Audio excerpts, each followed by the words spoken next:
നാളെ കേടുവരാൻ പോകുന്ന ഫ്രൂട്ട്സ് എടുത്ത് ഈ രീതിയിൽ കട്ട് ചെയ്ത് ഇത്തരത്തിലുള്ള പ്ലാസ്റ്റിക് ബോക്സിൻ്റെ അകത്താക്കി വിൽക്കുന്ന ഒരു രീതി കേരളത്തിൽ നമുക്ക് അത്ര അങ്ങ് കാണാൻ പറ്റത്തില്ല.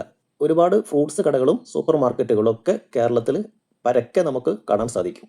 പക്ഷേ കേടുവരാൻ പോകുന്ന ഫ്രൂട്ട്സ് എടുത്ത്, കേടുവന്നതല്ല കേടുവരാൻ പോകുന്ന ഫ്രൂട്ട്സ് എടുത്ത് കട്ട് ചെയ്ത് ബോക്സിൻ്റെ അകത്താക്കി ഇരട്ടി വിലക്ക് വിൽക്കാൻ സാധിക്കും. കാരണം ഏതൊരാൾക്കും പെട്ടെന്ന് എടുത്ത് കഴിക്കാൻ പറ്റുന്ന രീതിയിലാണ് ഇതിൻ്റെ ഒരു ഘടന.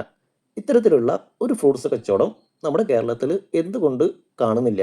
ഇപ്പോൾ ഫ്രൂട്ട്സ് കടകളിലും സൂപ്പർ മാർക്കറ്റുകളിലൊക്കെ കേടുവരാൻ പോകുന്ന ഫ്രൂട്ട്സുകൾ ഉണ്ടാവുമല്ലോ, നാളെയോ മറ്റന്നാളെയോ, അതെടുത്ത് ഈ രീതിയിൽ അരിഞ്ഞ് ബോക്സിൻ്റെ അകത്താക്കി അതിൻ്റെ വില മെൻഷൻ ചെയ്തുകൊണ്ട് ആളുകൾക്ക് പെട്ടെന്ന് വാങ്ങിച്ച് കഴിക്കാൻ പറ്റുന്ന രൂപത്തിൽ എന്തുകൊണ്ട് ഇത്തരത്തിലുള്ള തടിക്ക്, ശരീരത്തിന് വലിയ കേടില്ലാത്ത ഇത്തരം ഫ്രൂട്ട്സ് വിഭവങ്ങൾ വിൽപ്പനക്ക് വരുന്നില്ല എന്ന് ഞാൻ പലവട്ടം ആലോചിച്ചിട്ടുണ്ട്.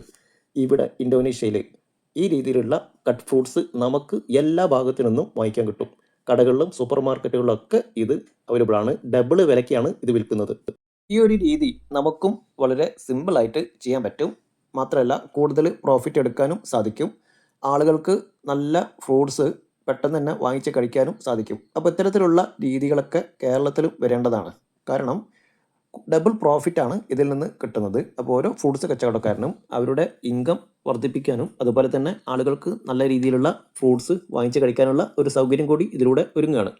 അപ്പോൾ ഇത്തരത്തിലുള്ള രീതികളൊക്കെ നമ്മൾ ബിസിനസ്സിൽ ചെയ്യാൻ വേണ്ടി ശ്രമിക്കുകയാണെങ്കിൽ നമുക്ക് അത് വലിയ ഒരു നേട്ടമായിട്ട് മാറാൻ സാധ്യതയുണ്ട്.